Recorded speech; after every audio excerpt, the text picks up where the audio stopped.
Bonjour et bienvenue, je m'appelle Marc-Alphonse Forget, je suis consultant, coach et formateur et bien sûr très heureux de vous accueillir pour cette première intervention sur notre site Bien dans ma boîte, ensemble pour bien vivre l'entreprise. Ce site et nos interventions sont produits par TV+ Normandie. Alors pourquoi avoir choisi ce titre, Bien dans ma boîte, et surtout le terme de boîte? Eh bien parce que nous avons voulu lui donner une connotation familière, conviviale, qu'on retrouve par exemple quand on va dire « j'ai monté ma boîte ». Et puis ensemble, parce que nous le verrons dans la suite de la conférence, le bien-être au travail, le bonheur au travail, c'est une affaire de co-responsabilité, de co-engagement, de co-construction. Aujourd'hui, dans cette première conférence interactive, oui, conférence interactive, car vous allez pouvoir intervenir. Cette conférence va durer environ 45 minutes et nous allons vous présenter les principes qui fondent notre démarche.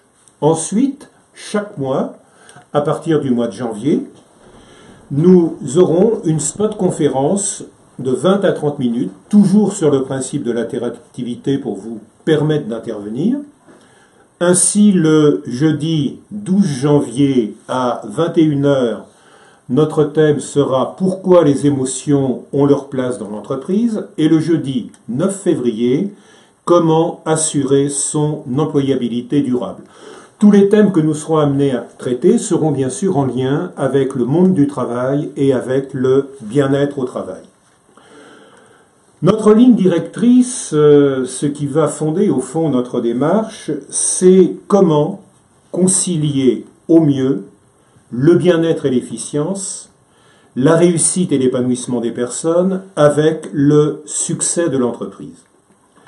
Dans cette première intervention, nous allons développer 3 idées directrices. La première, qui nous paraît tout à fait fondamentale, c'est de prendre résolument le parti du bonheur et du bien-être au travail. La deuxième, c'est que pour se pérenniser, une entreprise doit nécessairement être rentable. Il ne s'agira donc pas d'opposer le bien-être des personnes avec la rentabilité de l'entreprise, mais, comme on l'a déjà un petit peu évoqué, de concilier les deux. Et puis, le troisième temps, ce sera d'insister sur le fait que le bien-être, c'est une démarche de co-responsabilité, de co-engagement et de co-construction. Donc, notre première idée directrice, c'est de prendre le parti du bonheur, du bien-être au travail.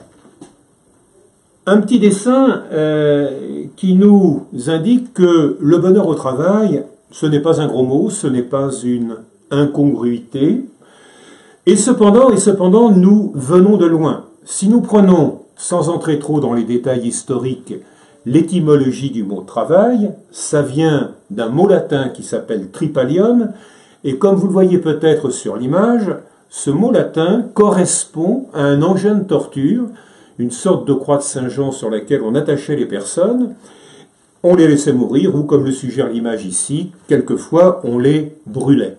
Donc, très tôt, le travail a été connoté avec cette notion de souffrance, de pénibilité, et si on prenait la tradition judéo-chrétienne, rédemption du péché originel. Alors, sans vous assommer de trop de chiffres, on va quand même faire un petit état des lieux pour qu'on ait une idée de comment se présente la situation, comment on peut aborder aujourd'hui cette notion de bien-être au travail au travers de quelques chiffres.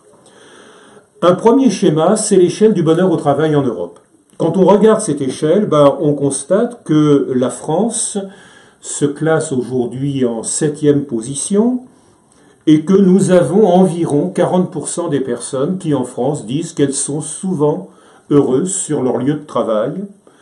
Nous en avons environ 45% qui disent « oui, ça m'arrive quelquefois, souvent, assez souvent, d'être heureuse ». Et puis nous en avons 15% qui nous disent « non, nous ne sommes pas heureux au travail ». Toutes les études, si on les recoupe, nous indiquent qu'au fond, grosso modo, les 2/3 des personnes se disent à peu près satisfaites ou très satisfaites, et 1/3 des personnes moyennement satisfaites, voire pas du tout satisfaites. Alors, derrière cela, c'est important. Pourquoi? Parce que quand nous travaillons les jours ouvrés, nous consacrons en moyenne, selon les cas, 8 à 12 heures au travail. C'est le temps que nous passons dans l'entreprise. C'est le temps aussi que nous passons pour nous déplacer. C'est le temps qui est dans l'entreprise, pas forcément travailler quand on déjeune, par exemple, mais c'est un temps de présence. Et ça ne tient pas compte éventuellement de ce qu'on peut rapporter à la maison. Et ça ne tient pas compte non plus du fait que lorsque nous sommes chez nous, nous pouvons continuer à penser au travail. Alors, est-ce que ce temps doit être un temps d'ennui, un temps de mal-être, un temps de pénibilité, ou majoritairement un temps d'occupation positive, de bien-être, de plaisir, de développement professionnel et personnel? Je vous laisse choisir votre camp, bien évidemment. Vous avez compris que, nous concernant, nous choisissons, comme nous l'avons indiqué, le parti pris du bonheur au travail.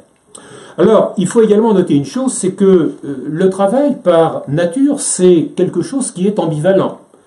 D'un côté, c'est un moyen de gagner notre vie, d'intégration, d'existence sociale, c'est une source de dignité, un moyen de réalisation personnelle, une preuve de notre valeur, et en même temps, c'est une source de fatigue, de stress, ça demande des efforts, c'est parfois, dans le monde de l'entreprise, un lieu de conflit. Si on continue cet état des lieux, il est quand même intéressant de noter que si on prend les chiffres de l'OMS, l'Organisation mondiale de la santé, pour les pays de l'OCDE, ils nous disent que les problèmes liés à une mauvaise santé mentale constituent la 4e cause la plus fréquente d'incapacité de travail. Et l'OMS nous dit qu'en 2020, donc 2020 c'est demain, la première cause d'incapacité de travail, eh bien, ce seront les dépressions liées au travail. Si on continue cet état des lieux, au niveau européen, près d'un tiers des travailleurs estiment que leur santé est affectée par le stress ressenti sur le lieu du travail. En France, depuis 2007, les consultations pour risques psychosociaux, stress, burn-out, etc., sont devenues la première cause de pathologie professionnelle. Ces chiffres sont extraits du rapport Lachman qui avait été réalisé en 2009 à la demande du Premier ministre de l'époque. Quelques chiffres encore. En France, selon l'IVS, c'est l'Institut de veille sanitaire, un homme sur 4, une femme sur 3 éprouve du mal-être au travail. Pour l'OCDE, ce sont des chiffres de 2013, ils n'ont pas véritablement varié, je pense, depuis cette date. 33% des salariés français déclarent travailler dans un mauvais environnement de travail et c'est pas très glorieux pour nous, c'est le taux le plus élevé dans la communauté économique européenne. Poursuivons cet état des lieux, plus de 40% des salariés estiment que leur performance est altérée par le manque de bien-être. On voit d'ici là la réserve considérable de productivité qui pourrait exister dans nos entreprises si les gens s'y sentaient bien. Et puis, il faut prendre en compte le fait qu'aujourd'hui, il y a un nouveau rapport au travail qui est en train de se développer. C'est-à-dire que le travail n'est plus seulement vécu comme un simple moyen de gagner sa vie, mais il devient de plus en plus un lieu devant contribuer à notre bonheur, ou si nous prenons d'autres termes, à notre épanouissement, à notre bien-être, et c'est notamment vrai pour la génération Y, qui est aujourd'hui majoritaire dans le monde du travail, c'est environ 40% des personnes qui travaillent, mais au-delà de cette génération Y, on constate qu'il y a une sorte de porosité sociale et que ce besoin de bien-être au travail, ce besoin de pouvoir s'y épanouir, se contamine, si je puis dire, aux générations plus anciennes, les générations X et les papy-boomers, qui continuent encore à travailler aujourd'hui. Donc voilà pour ce premier point, et on comprend pourquoi, au travers de ces quelques chiffres, il est important de prendre résolument le parti pris du bonheur. La deuxième idée directrice que nous voulons développer ce soir, c'est que pour se pérenniser, c'est généralement le but de toute entreprise, il est indispensable, il est incontournable qu'elle soit efficiente, qu'elle soit rentable, qu'elle soit performante, et cela, quelle que soit, je dirais, sa nature juridique, qu'il s'agisse d'une société, qu'il s'agisse d'une entreprise individuelle, d'une association, d'une coopérative, il faut à minima assurer l'équilibre entre ce que l'on appelle ses charges et ses recettes. C'est bien pourquoi nous n'opposerons pas, encore une fois, le bien-être avec la performance économique de l'entreprise. L'enjeu, c'est donc bien de concilier le bien-être des personnes avec l'efficacité de l'entreprise. Aujourd'hui, on sait qu'une personne qui est bien dans son travail, on va le voir, il y a des conséquences qui sont extrêmement importantes. Je vais vous projeter dans quelques instants un schéma qui est issu des travaux qui ont été réalisés il y a une année à peu près. Il y a eu une première université du bonheur au travail qui s'est tenue du 29 au 31 octobre 2015 à l'initiative d'un think tank, c'est-à-dire d'un groupe de réflexion qui est la Fabrique Spinoza. Et vous allez voir au travers du schéma que je vais vous projeter que les impacts du bien-être sont absolument importants, on pourrait presque dire absolument considérables. Si on prend le centre, qu'est-ce qu'on lit? On lit qu'un salarié heureux est 2 fois moins malade. Un enjeu considérable à la fois de santé individuelle et de santé publique. On nous dit qu'un salarié heureux est 6 fois moins absent. Un enjeu économique considérable pour les entreprises. On nous dit qu'un salarié heureux est 9 fois plus loyal. C'est donc quelqu'un qui va porter avec beaucoup plus de force, de positif, l'image de l'entreprise. Et quand on est en relation, par exemple, avec des clients, c'est quelque chose de tout à fait essentiel. On nous dit également que c'est quelqu'un qui est 31% plus productif. On voit donc encore une fois qu'on a des réserves considérables de productivité sans qu'il y ait besoin d'investir un seul euro en termes de machines ou autres. Et puis, on nous dit, et c'est important, qu'il est 55% plus créatif. Donc, si vous prenez les cercles qui sont en périphérie de ce noyau central, on nous parle tout d'abord de l'innovation. La créativité et les capacités d'innovation d'une personne qui est heureuse à son travail sont accrues, et le fait d'être bien à son travail, c'est quelque chose qui favorise aussi la prise d'initiative, l'exercice de responsabilité. Si on prend le deuxième cercle périphérique, la coopération, on constate qu'une personne qui est heureuse dans son travail va être spontanément beaucoup plus à l'écoute, à l'entraide de ses collègues. Il y aura une meilleure communication, il y aura des relations plus satisfaisantes, il y aura également moins de conflits. Si nous prenons le troisième cercle périphérique, la santé, eh bien une personne qui est bien dans son travail, c'est une personne qui produit moins de stress, c'est une personne qui est moins anxieuse, et on l'a évoqué, il y a également une diminution du taux d'absentéisme, et on sait les conséquences du stress aujourd'hui sur la santé des personnes. Prenons le quatrième cercle périphérique, l'efficacité. Eh bien, un salarié heureux, comme nous l'avons déjà noté, il y a non seulement une diminution de l'absentéisme, mais une diminution de l'impulsivité, c'est-à-dire que les capacités de réflexion de la personne, les capacités d'analyse sont renforcées. Ses capacités de concentration sont également renforcées, et bien évidemment, sa motivation s'en trouve accrue. Il y a également, si on prend le dernier cercle, la mobilisation, et c'est l'enjeu très fort de toutes les organisations aujourd'hui, de réussir à ce que les collaborateurs soient le plus mobilisés possible. Eh bien, il y a une meilleure implication, il y a davantage de responsabilisation, et il y a une diminution du turnover. Alors, le bien-être au travail devient pour les organisations un enjeu tout à fait stratégique.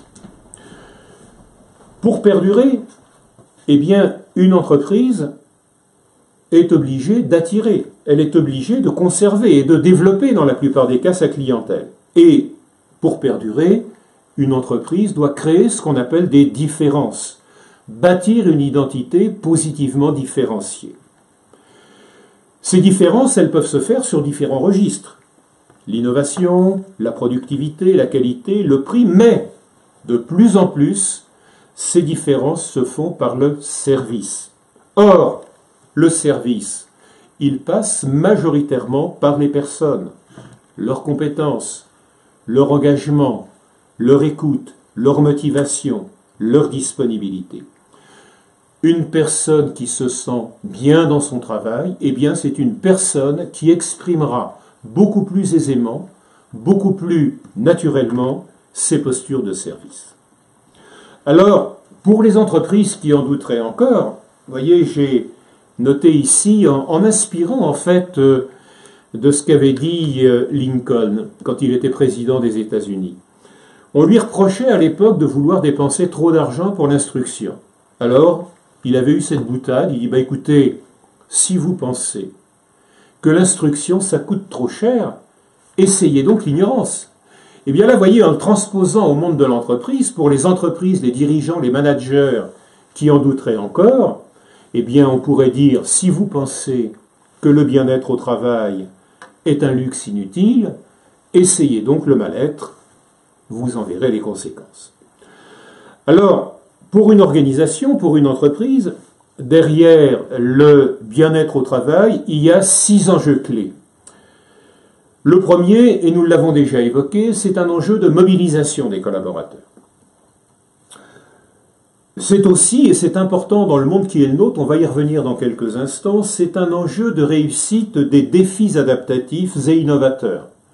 On est dans un monde qui bouge, on est dans un monde qui change, et ça, sans être grand clair, c'est quelque chose dont on peut dire que ça va continuer. Eh bien, que les collaborateurs soient capables de mieux s'adapter, soient capables de mieux innover, c'est quelque chose de tout à fait essentiel aujourd'hui. C'est un enjeu aussi, on l'a vu au travers du service, de différenciation concurrentielle. C'est aussi un enjeu d'efficience durable, d'investissement durable des personnes.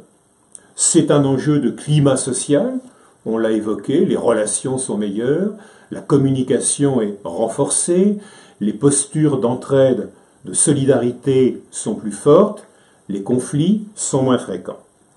Et c'est un enjeu d'image à la fois interne pour les collaborateurs de l'entreprise, et c'est aussi un enjeu d'image externe parce que les clients finalement sentent et voient quand les collaborateurs d'une entreprise sont heureux.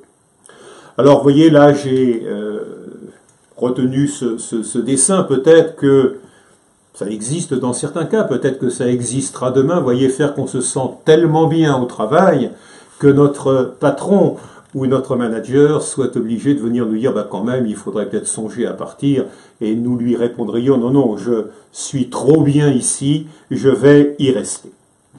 Alors, nous allons maintenant regarder notre troisième idée directrice, et elle est très importante, parce que nous l'avons déjà dit, mais on va le développer, le bien-être au travail, c'est une démarche de co-responsabilité, de co-engagement, de co-construction. Le bien-être au travail ne se décrète pas plus que la motivation. C'est pas parce que on va dire soyez motivés ou soyez heureux dans votre travail que les gens vont être motivés ou que les gens vont être heureux dans leur travail.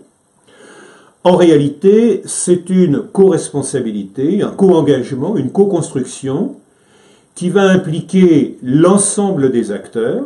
On peut partir des actionnaires, on peut passer par les dirigeants, on va passer bien sûr par les managers, par les cadres non managers et par les collaborateurs. Faire le choix pour une entreprise du bien-être partagé au travail suppose tout d'abord, si on veut que ce soit vraiment présent dans l'ensemble de l'entreprise, une impulsion forte des dirigeants. On va faire de cet objectif de bien-être une valeur centrale de l'entreprise, au même titre que la solidarité, au même titre que la cohésion, au même titre que l'innovation, au même titre que la rentabilité. Donc, au point de départ, un engagement, une volonté forte des dirigeants. Il faut ensuite, bien évidemment, qu'il y ait un relais managérial, qui aille dans le même sens. Et il va falloir que, dans l'esprit de cette démarche, les dirigeants et les managers sache passer du management classique, centré sur je donne des ordres, centré sur je contrôle, à ce que j'appellerais un leadership partagé de co-croissance. Alors déjà, sans y passer trop de temps, quand même une nuance importante entre la notion de management et la notion de leadership, c'est que le manager est nommé par la structure. Il est ce qu'on appelle positionné institutionnellement. Mais nous avons tous, dans nos expériences en entreprise, rencontré des managers qui avaient été nommés, mais qui n'avaient aucun leadership, c'est-à-dire que leurs collaborateurs n'avaient aucunement l'envie de les suivre. Alors, la différence avec le leadership, c'est qu'en réalité, on ne nomme jamais quelqu'un leader. Le leader, il est produit par le groupe. Si on prend un manager, eh bien, ce sont ses collaborateurs et puis ses autres partenaires de travail qui feront ou non de lui un leader. Pour les collaborateurs, est-ce que spontanément, ils vont avoir envie de le suivre parce qu'ils vont estimer qu'il est légitime dans cette position, parce que le projet qu'il leur propose est un projet attractif. Donc, l'idée, c'est bien de passer de ces postures de management traditionnel à ces postures de leadership. Et quand nous disons leadership partagé, il y a aussi une idée très importante derrière cela. C'est que le leader n'est pas quelqu'un qui est crispé sur le fait de monopoliser le pouvoir. C'est quelqu'un, et on va y revenir dans quelques instants, qui au travers de démarches notamment participatives, associatives, délégatives, va partager le pouvoir. Et puis, c'est quelqu'un qui a un objectif de co-croissance, c'est-à-dire de développement bien sûr de l'organisation, mais aussi de développement des collaborateurs, de développement de leurs compétences, de progression dans leur parcours professionnel. Alors, dirigeants et managers doivent passer de ces postures de management classique à ce leadership partagé de co-croissance. Pour ça, il faut que ces leaders remplissent plusieurs fonctions. La première, j'ai pris un terme qui dit bien ce qu'il veut dire, ce doit être des boussoles, c'est-à-dire qu'ils doivent indiquer une direction. Où se dirige-t-on? Quel est le cap? Les personnes, pour être bien dans leur travail, ont besoin de savoir où l'on va, ce que sont les missions à réaliser, ce qui est attendu. Le deuxième élément très important, j'emprunte le terme à un auteur américain, Daniel Goleman, qui dit que les leaders, ce sont des dealers de sens. Dealers de sens dans le sens qu'il faut donner de l'intelligibilité. Aujourd'hui, les personnes ne vont pas s'investir si elles ne comprennent pas les finalités de leur travail. Et quand il y a par exemple des changements, et ils sont nombreux aujourd'hui, les raisons pour lesquelles un changement est implémenté. Il faut donc donner du sens, il faut que les personnes puissent comprendre les raisons des décisions, des orientations, des changements. C'est un aspect tout à fait fondamental. Et puis les leaders doivent être également les garants, les porteurs des valeurs, des règles de fonctionnement. On aura peut-être l'occasion d'y revenir dans une prochaine conférence. Il faut expliciter des valeurs. On a fait référence tout à l'heure à l'entraide, à la solidarité, on peut trouver le respect des personnes. Eh bien, il ne suffit pas d'afficher ces valeurs, il faut qu'elles se traduisent dans des bonnes pratiques, et ça, il faut que les leaders en soient les premiers porteurs et les premiers garants. Et puis, et nous y reviendrons dans notre prochaine conférence en janvier, ils doivent créer des contextes favorables, c'est-à-dire des contextes dans lesquels les émotions qui circulent sont majoritairement des émotions positives. Quelques exemples pour concrétiser cela, plutôt de la confiance que de la méfiance, plutôt de la joie que de la tristesse, plutôt de l'optimisme que du pessimisme, plutôt de la sérénité que de la tension. Les personnes aujourd'hui attachent beaucoup d'importance à ces éléments de confiance, de contexte, et ces éléments de contexte vont fortement influencer le fait de se sentir bien au travail. Et puis, ces leaders, ce sont, et ça c'est tout à fait fondamental aujourd'hui, des promoteurs de l'intelligence individuelle et collective, c'est-à-dire que, à la différence de ce qui pouvait se passer hier, si on caricature, et je reprendrai là une phrase de Henry Ford, le fondateur de la société, qui disait « Moi, Je ne demande pas à mes ouvriers de se servir de leur intelligence, ils peuvent la laisser au vestiaire, je leur demande de produire, de travailler. Ça, aujourd'hui, ces postures, même si on peut encore les rencontrer, elles sont bien sûr complètement dépassées. On a besoin non seulement d'une force de production, mais on a besoin des idées, on a besoin de l'innovation, et il faut donc créer encore une fois des contextes qui favorisent l'émergence de ces intelligences individuelles et collectives. Et puis, ces leaders doivent être des transmetteurs d'énergie, motiver, donner l'envie d'eux, susciter l'intérêt. Ils doivent être des supports, c'est-à-dire qu'ils doivent apporter une valeur ajoutée à leurs collaborateurs. Je dis quelquefois, quand je fais des stages de management ou de leadership, vous devriez tous les matins, en tant que manager et leader, vous poser cette question. Quelle est la valeur ajoutée que vous apportez à vos collaborateurs? Qu'est-ce qu'ils ont qu'ils n'auraient pas sans vous? Alors cette valeur ajoutée, ce support, peuvent s'exprimer sur des registres très divers, sur le registre des connaissances, sur le registre des compétences, mais aussi quand on crée, comme on l'a évoqué il y a quelques instants, un climat, une ambiance positive, quand ce sont ces émotions positives qui circulent, eh bien, ça contribue au bien-être des personnes et c'est une vraie valeur ajoutée. Et puis, la notion de jardinier, eh bien, c'est comment, en tant que leader, nous allons pouvoir contribuer au développement personnel, au développement professionnel de nos collaborateurs. Vous voyez donc qu'on est bien loin des postures traditionnelles de simplement donner des ordres et de simplement contrôler. C'est un enjeu de leadership tout à fait considérable. Et puis, bien évidemment, on a parlé de co-responsabilité, on a parlé de co-engagement. Ça suppose aussi un engagement des collaborateurs. Il faut que les collaborateurs aient l'envie, eux aussi, de jouer ce qu'on appelle aujourd'hui la concurrence, c'est-à-dire de concourir à, finalement, ce qu'on pourrait appeler un bien commun qui est ce bien-être au travail, mais la concurrence, c'est aussi réaliser les objectifs, la vision, le projet qui est porté par l'entreprise, qui est porté par le service. Il faut que chacune des parties prenantes dans l'entreprise ait véritablement envie de co-construire ce bien-être au travail. Alors, ça veut dire que si on se place au niveau des collaborateurs, eh bien, ils vont avoir à prendre en charge un certain nombre de choses. Vous voyez, j'ai rappelé cette citation qu'on dit quelquefois familièrement, qui est « Aide-toi, le ciel t'aidera ». Alors, aujourd'hui, dans le monde qui est le nôtre, il faut que les personnes au travail, c'est vrai pour les collaborateurs, c'est vrai pour les managers, pour les cadres, et c'est vrai aussi pour les dirigeants, il faut acquérir ce qu'on peut appeler une métacompétence tout à fait fondamentale, c'est-à-dire être et devenir le pilote de son employabilité durable et de son bien-être.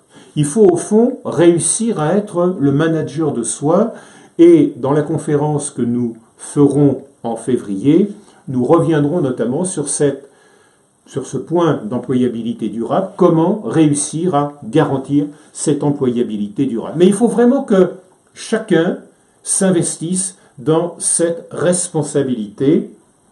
C'est quelque chose de tout à fait essentiel.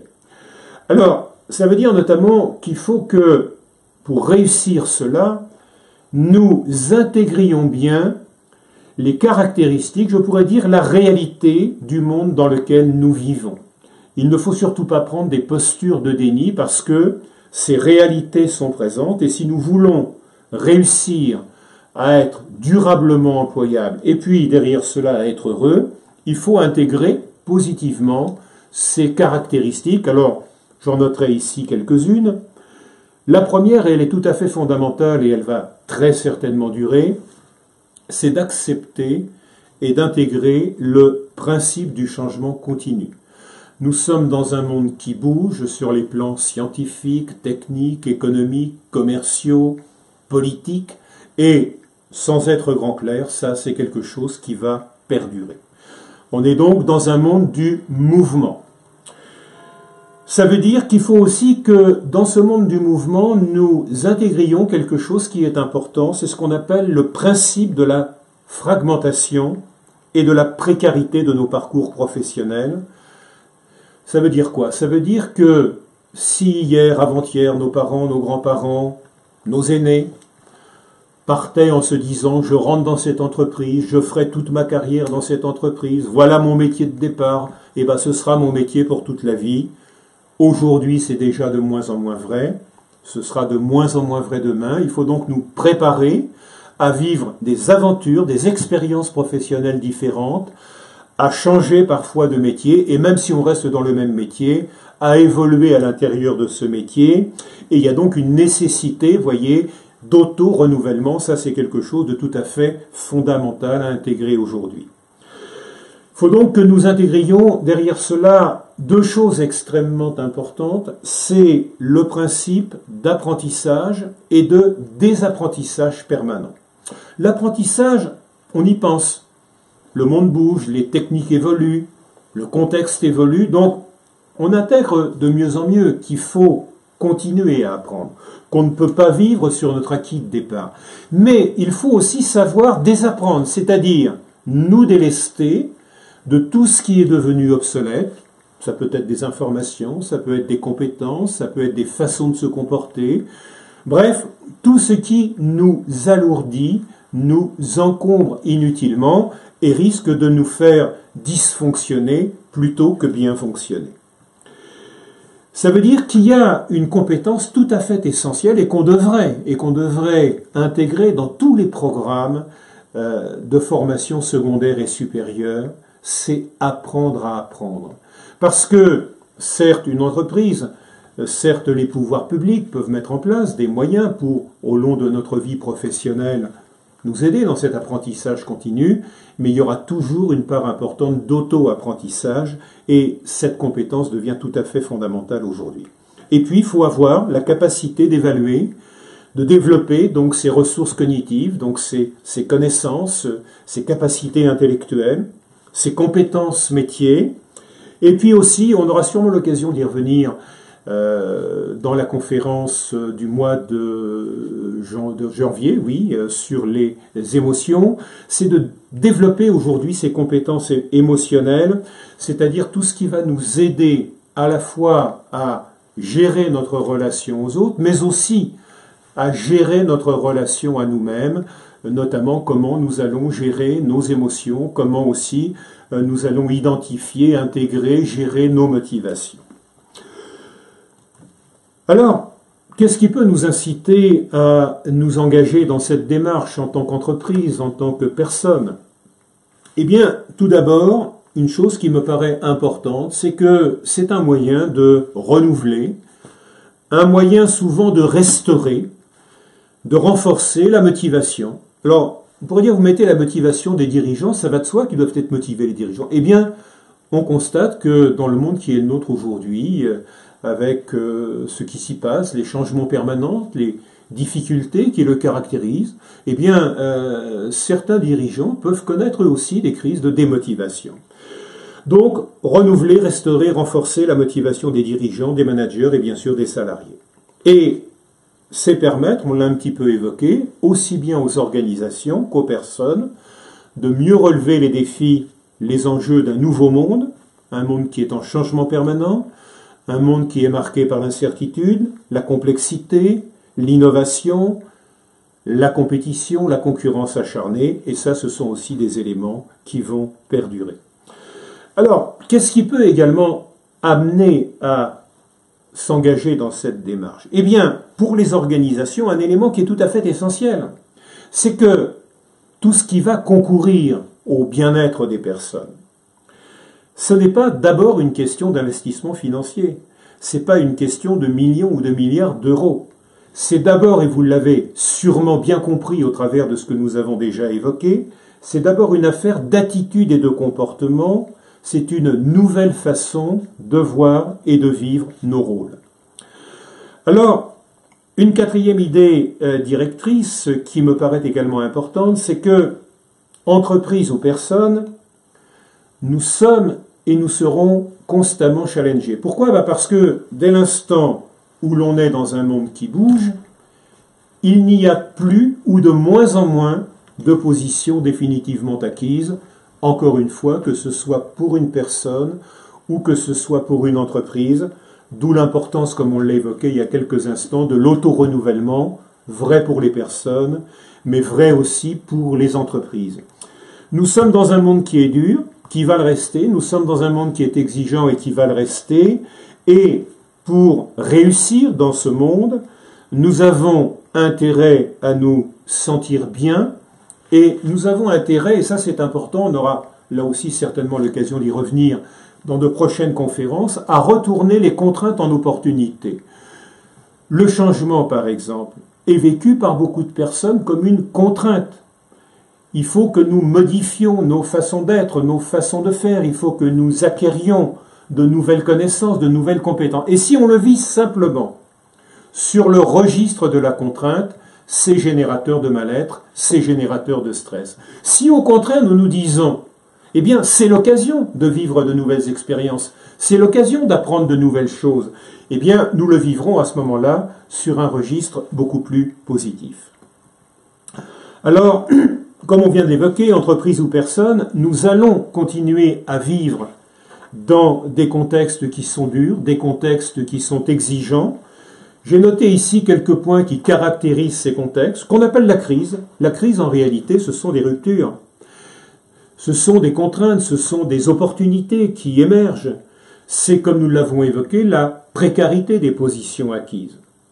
On l'a dit, je le répète, le changement est et restera la permanence. L'incertitude également. Bien malin qui peut dire précisément de quoi, demain, dans 1 an, dans 5 ans, dans 10 ans, le monde sera fait, quel sera notre environnement économique, politique, social. C'est bien difficile à dire. La complexité, le chaos, c'est-à-dire le mouvement, la globalité et l'interdépendance vont continuer à marquer ce monde.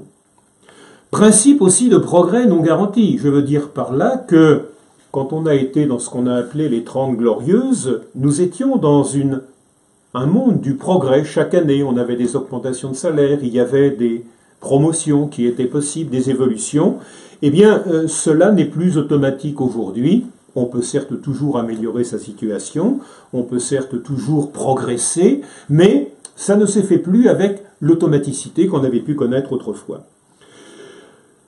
Un contexte économique qui va rester dur, marqué, comme nous l'avons évoqué, par une compétition, une concurrence acharnée, des contraintes de compétitivité qui vont être fortement présentes, que ce soit au niveau du coût du travail, que ce soit au niveau de l'innovation, du positionnement marketing, du service. Et donc, ça veut dire, et ça c'est fortement en soi porteur de stress, c'est que le niveau d'exigence en direction des personnes, que ce soit les managers, que ce soit les collaborateurs, sera encore plus accru. D'où l'importance de réfléchir comment, dans ces contextes qui sont des contextes durs, on peut co-construire ensemble ce bien-être au travail. Alors, pour réussir dans ce monde qui est exigeant, le bien-être et l'épanouissement au travail ne doivent plus être des options. Ils doivent devenir un objectif central de l'organisation, au même titre que la rentabilité, et ne doivent pas seulement être, ce qui est trop souvent le cas encore aujourd'hui, un objectif d'évitement des RPS, des risques psychosociaux, où le souci que l'on a, c'est comment éviter le stress, comment dans des cas extrêmes éviter le suicide. Non, il faut le positiver et se dire, on veut faire ensemble du bien-être, c'est pourquoi nous avons nous retenu bien dans ma boîte, ensemble pour bien vivre l'entreprise, ensemble, comment nous pouvons avoir cet objectif de bien-être au travail. Alors, nous avons donc bien un enjeu de conciliation du bien-être et de l'efficience, en retenant que le bien-être, il impacte très directement la santé des personnes, et sans doute aurons-nous l'occasion, dans le courant de l'année 2017, de parler du stress et des impacts du stress sur le bien-être, et des impacts du bien-être sur la santé des personnes. Et ça impacte aussi, bien sûr, la santé économique des entreprises, parce qu'on l'a vu, les personnes qui se sentent bien dans leur travail s'impliquent davantage, innovent davantage, etc. Alors, pour terminer cette première intervention, je dirais que l'idée qu'il faut retenir, c'est que, comme on l'a dit, on est tous co-engagés dans cette démarche. Et plutôt que de nous lamenter, plutôt que d'être dans des postures de résignation, c'est de rechercher ce qu'ensemble, dirigeants, managers et collaborateurs, nous pouvons engager de façon concrète pour promouvoir ce bien-être au travail. Mieux vaut, comme l'indique ce proverbe chinois que j'ai repris, allumer une bougie que maudire les ténèbres. Je vous remercie pour votre attention. Nous avons tenu notre objectif de 40 minutes. Eh bien, maintenant, je dirais place à l'interactivité, place à vos réactions. Alors, Marc, j'ai 4 messages qui sont arrivés. Donc, le premier message d'une dame qui s'appelle Josie, de Rouen, qui nous pose une question. La sous-activité peut-elle entraîner du mal-être ? Oui, c'est une question tout à fait pertinente parce que habituellement on relie essentiellement le stress, le mal-être au travail, la souffrance au travail à la suractivité. Et c'en est bien sûr une cause. Mais on s'aperçoit également que la sous-activité génératrice d'ennui, par exemple, est également une cause de mal-être. La sous-activité amène aussi les personnes à s'interroger sur leur utilité, sur finalement à quoi je sers. On parle aujourd'hui non seulement d'ailleurs de burn-out, tout ce qui est lié au stress, au mal-être, lié aux surcharges d'activité, mais on parle justement aussi aujourd'hui de bore-out, c'est-à-dire tout ce qui est lié à la sous-activité, tout ce qui peut être lié à l'ennui, au manque d'intérêt, et à une chose très importante aussi, qu'on a un peu évoquée, mais sur laquelle je veux revenir, c'est que beaucoup de mal-être est généré à la fois par une sous-activité, et en plus par un manque de sens, et on va y rajouter une chose qu'on n'a pas évoquée, mais sur laquelle nous aurons l'occasion de revenir dans de prochaines conférences, par un manque de reconnaissance. Alors oui, Josie, la sous-activité peut être aussi une cause, et une cause importante, de mal-être au travail. Alors, une deuxième question de Pierre, qui nous demande, connaît-on le coût du mal-être au travail ? Alors, question intéressante et difficile à répondre. Il y a néanmoins des estimations qui ont été faites, notamment sur le coût du stress, l'OIT, c'est-à-dire l'Organisation internationale du travail, estime pour les pays de l'OCDE que le coût du stress représente environ 3 à 4% du PIB. Alors ce coût, ce sont les arrêts maladie qui peuvent être générés, les absences, ce sont les coûts de non-qualité, de baisse de productivité, de turnover. Prenons simplement ce qui est certainement une sous-estimation, 2% du PIB. Pour un pays comme la France, où notre PIB est un peu supérieur à 2000 milliards d'euros, ça veut dire que le coût du stress, c'est de l'ordre de 40 milliards d'euros, très certainement pour notre économie. Si nous supprimions le stress, au fond, nous n'aurions plus de problème de budget de sécurité sociale. Alors, une troisième question qui nous vient de Cherbourg. Les entreprises sont-elles vraiment sensibilisées à ces questions de bonheur au travail ? Encore trop peu.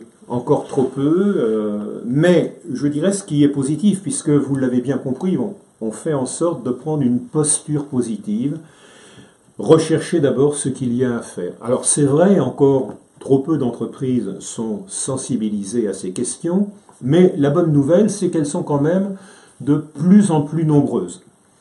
La semaine dernière encore, j'étais à Dijon, dans une PME de 400 personnes qui réunissait ses cadres, une cinquantaine de personnes, et le patron de cette entreprise, très sensible à cette notion de bien-être, a consacré une journée avec ses cadres à réfléchir comment dans l'entreprise on pouvait améliorer ce bien-être. Alors, il peut y avoir aussi, même s'il n'y a pas cette posture qui est prise au niveau d'une direction d'entreprise, moi j'observe que, notamment dans des structures importantes, il y a des managers, il y a des responsables d'équipe, de départements, de services, qui à leur niveau, décident de prendre ce parti du bien-être au travail. Alors, il y a encore effectivement énormément de chemin à parcourir, mais c'est quelque chose qui progressivement interpelle, pourrait-on dire, les dirigeants, interpelle les managers, interpelle bien sûr les collaborateurs. Alors, une dernière question qui nous vient de Jacques, qui est de Nantes, et qui nous dit, vous avez fait référence à un nouveau rapport du travail. Est-ce que ça concerne ce qu'on appelle les gens de la génération Y?